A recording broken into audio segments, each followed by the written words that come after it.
منا کی وہ وادی آج بھی اس کہانی کو اور اس یاد کو تازہ کر رہی.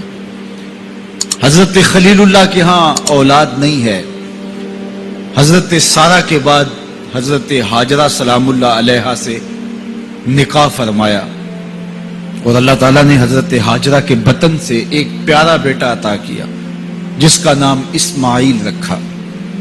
لیکن آزمائش یہ آئی، حکم یہ ہوا کہ میرے خلیل اگر مجھ سے محبت کرتے ہو تو اپنے اس بیٹے کو اور اپنی اہلیہ کو وادی غیر ذی زرع میں چھوڑ آؤ، اور اللہ کے حکم کی تعمیل کرتے ہوئے اپنی زوجہ کو اور اپنے نونہال بیٹے کو وہاں چھوڑ آئے.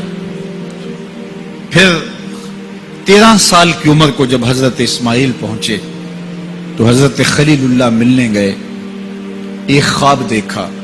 خواب میں کیا منظر تھا کہ میں اپنے بیٹے کو ذبح کر رہا ہوں. اللہ اکبر! یہ کوئی آسان کام نہیں تھا، لیکن نبی کا خواب بمنزلہ وحی ہوتا ہے. ہمارے خواب شیطانی وسوسے بھی ہوتے ہیں، الجھے ہوئے خیالات کا عکس ادغاث احلام بھی ہوتے ہیں، اور ہمارے کچھ خواب اچھے بھی ہوتے ہیں. نبوت کا 46واں حصہ بھی خوابوں کو کہا گیا ہے، اچھے خوابوں کو. لیکن نبی کا خواب محض خیر پر مشتمل ہوتا ہے اور شیطان کے وسوسے کا نتیجہ نہیں ہوتا. یہ اللہ کی طرف سے نبی کو القاء کی گئی بات ہوتی ہے. اب حضرت ابراہیم علیہ السلام کو خواب یہ آتا ہے کہ میں اپنے بیٹے کو ذبح کر رہا ہوں.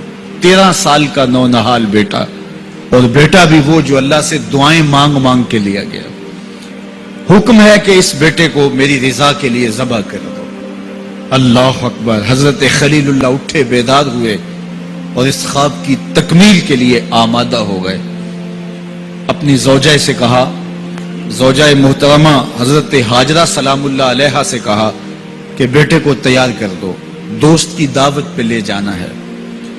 خلیل عربی میں دوست کہتے ہیں، اور اللہ نے حضرت ابراہیم کو خلیل اللہ اپنا دوست قرار دیا تھا. تو کہا دوست کے بلاوے پہ جانا ہے، دوست کی دعوت پہ جانا ہے، تو بیٹے کو تیار کر دو.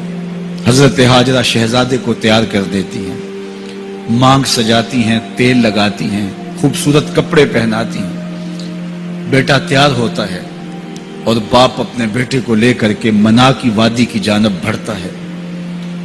شیطان سمجھا کہ یہ موقع کتنا نازک ہے، اور اگر یہ قربانی ہو گئی تو قیامت تک آنے والے لوگوں کے لیے یہ نمونہ ہوگی. اتنا بڑا ایثار. تو حضرت ابراہیم کے پاس پہنچا اور کہا اے خلیل، اے ابراہیم، اللہ کو راضی کرنے کے اور تھوڑے موقع ہیں اور تھوڑے ذریعے ہیں، ضرور بیٹے کو ہی ذبح کر کے اللہ راضی ہوتا ہے. تو حضرت خلیل اللہ نے کنکر اٹھا کے اس کو مارتے ہوئے کہا بھاگ جا یہاں سے، میری گود میں ایک اسماعیل ہے، اگر 1000 اسماعیل بھی ہوتے رب کے حکم پہ قربان کر دے. حضرت اسماعیل کے پاس آیا، تمہارا باپ تمہیں کہاں لے کے جا رہا ہے؟ کہا دوست کی دعوت پہ. ان کے دوست نے بلایا ہے، اس دعوت پہ ہم جا رہے ہیں. کہا نہیں نہیں، تمہیں ذبح کرنا چاہ رہا ہے اور اس کو اللہ کا حکم سمجھ رہا ہے. تو آپ نے بھی پتھر اٹھا کے مارا. کہا ہٹ جا میرے راستے سے. اسماعیل کے بدن میں ایک جان ہے، لو لو میں بھی جان ہوتی، رب کے حکم پہ قربان کر دیتا. ماں کی ممتا بڑی کمزور ہوتی ہے، اولاد کے لیے اس کے جذبات بڑے حساس ہوتے ہیں. تو سیدہ ہاجرہ کے پاس آ پہنچا. کہا ہاجرہ، شہزادہ کدھر ہے؟ کہا کہ باپ بیٹے کو لے کر کے دوست کی دعوت پہ گیا ہے. کہا کہ وہ تو ذبح کرنے لے جا رہا ہے. کہا کوئی سوچ کے بات کر.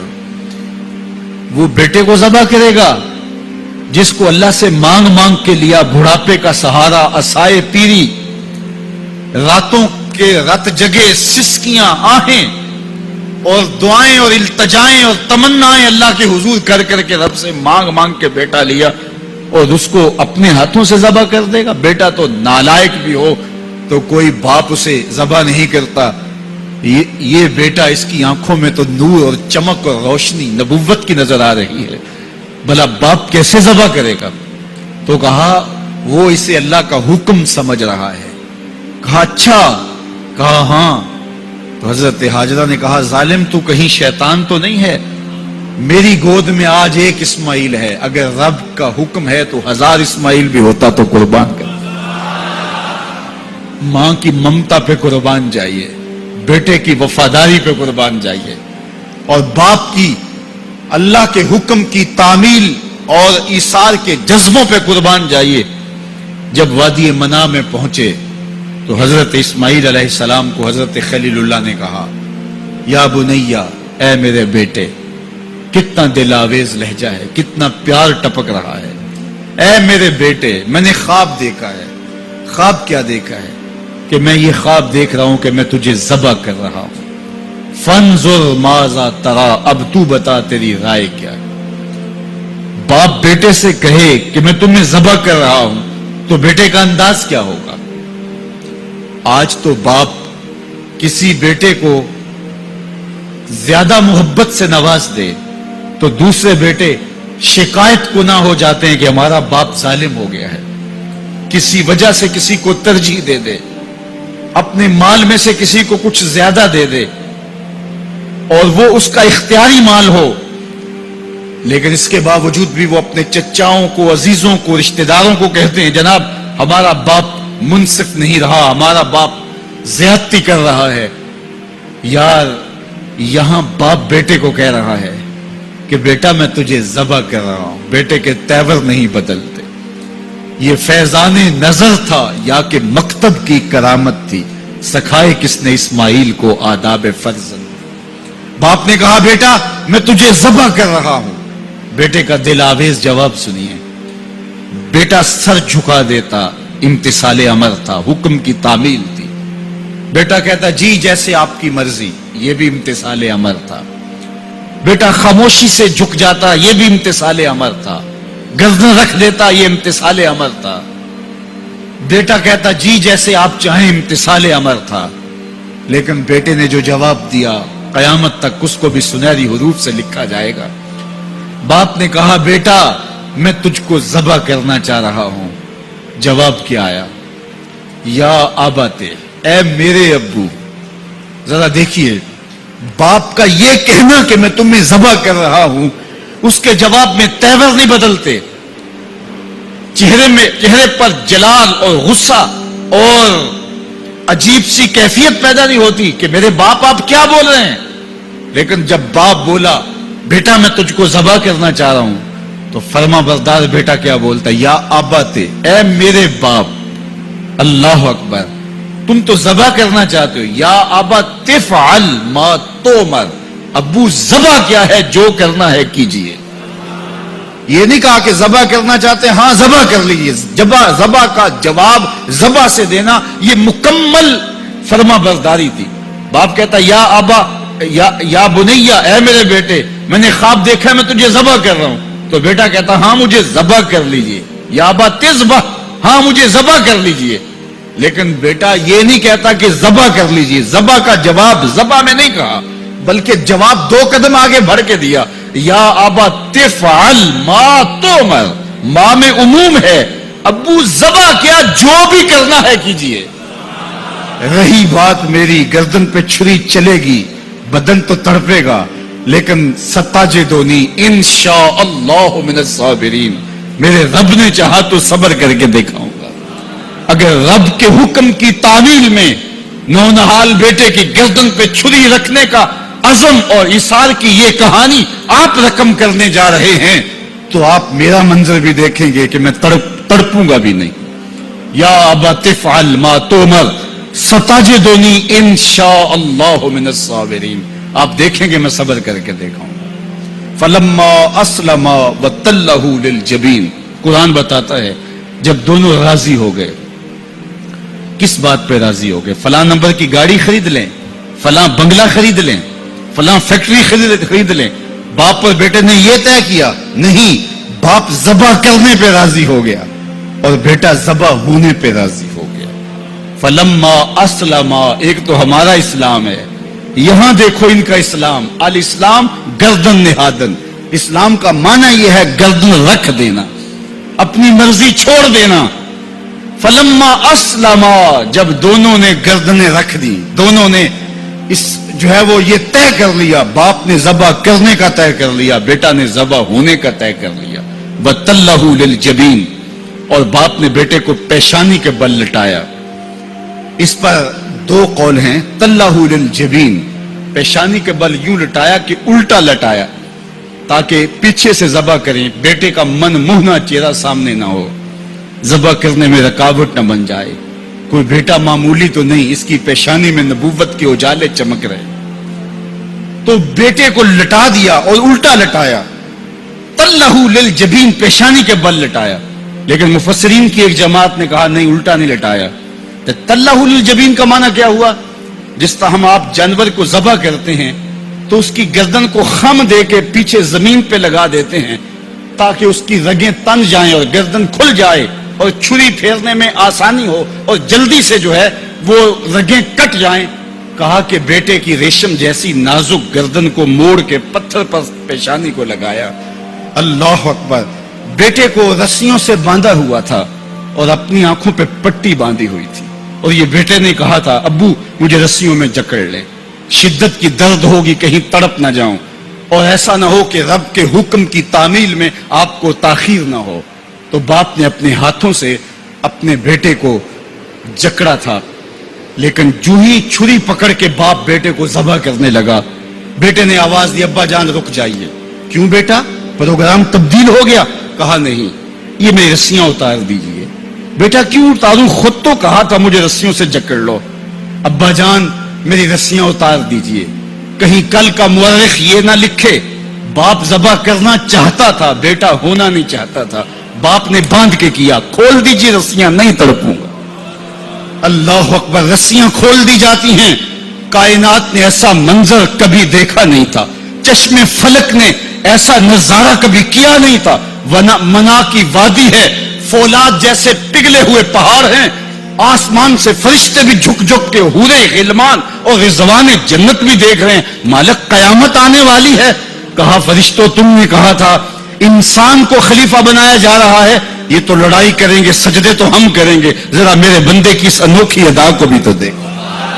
لاؤ سارے سجدے، اپنے قیام لاؤ، اپنے رکوع اور اپنے سجود لاؤ، اور میرے بندے کے اس جذبہ ایثار کے مقابلے میں رکھو.